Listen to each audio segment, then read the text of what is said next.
When one family found a sick baby raccoon, they refused to let him die.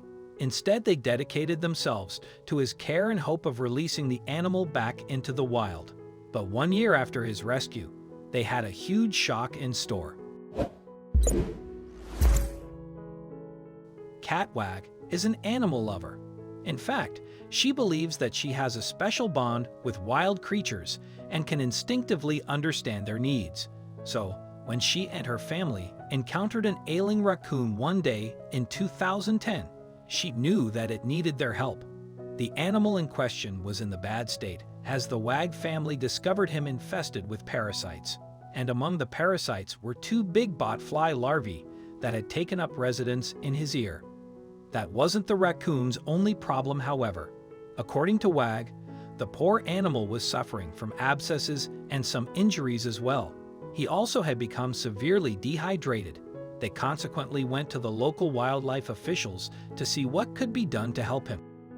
The officials claimed, however, that there was nothing they could do for a little raccoon. So, if the Wag family handed him over, they would put the animal down. Unwilling to let that happen then, the kindly Wags decided to take him in themselves. The clan didn't have the first idea about caring for a sickly raccoon though, so they buried their heads in research and eventually hired a specialist animal rehabber to help their new friend, now named Loki, settle in. But the Wags didn't just want to help heal Loki, they also wanted to help give him all the skills he'd need to return to the wild. So once Loki was feeling better, the Wags allowed the animal to come and go using a doggy door. The family also remained respectful of Loki's natural instincts. For example, during mating periods, they knew to give him plenty of space. That's because he could become extremely aggressive towards anyone who bothered him. I was the only one he could tolerate, and even I had to be very careful, Wag subsequently revealed on her YouTube channel. I let my guard down once and as a result, received 5 stitches on my right hand. And that wasn't the only problem Loki posed. Since the Wags gave him free reign of their home, they had no way of controlling him.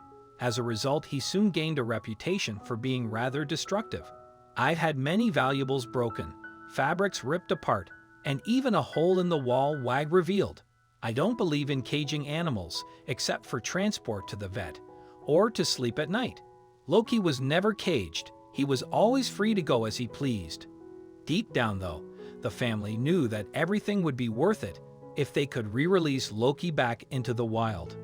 It soon became clear, however, that the animal wasn't going anywhere, so he continued to live with his adopted family.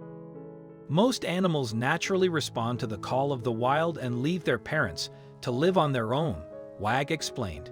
Loki was a rare exception and would leave no matter how much we encouraged him.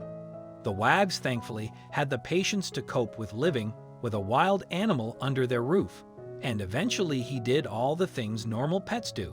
For instance, footage from the house showed him curling up on the sofa and even enjoying a bath. Also, if you have not done so already, please subscribe to our channel and click that notification bell to get inspired by these animals' stories every day. Now, back to the story. The happy times were not to last for long, however.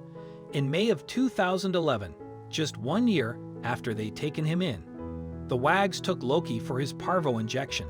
Parvo is a highly contagious and deadly virus common among dogs and other mammals. It was vital then to protect the raccoon. However, the vaccination itself posed unforeseen risks. And in a tragic twist of fate, it was this controversial inoculation that claimed Loki's life. Indeed, he passed away in the arms of his adopted parents shortly after receiving the injection.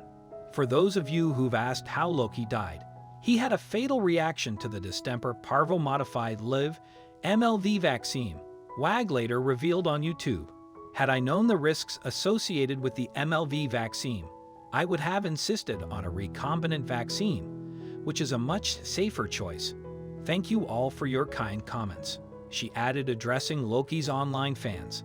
I'm sorry, I don't have time to answer them all. I do read them all and I'm thankful. So many have experienced a little morsel of our most beloved friend Loki. All the family were left with their memories of Loki, yet, despite their fond recollections of the raccoon, they still don't believe that people should keep the species as pets. Loki was not a pet, Wag insisted. It takes a special kind of person to be able to live with a raccoon.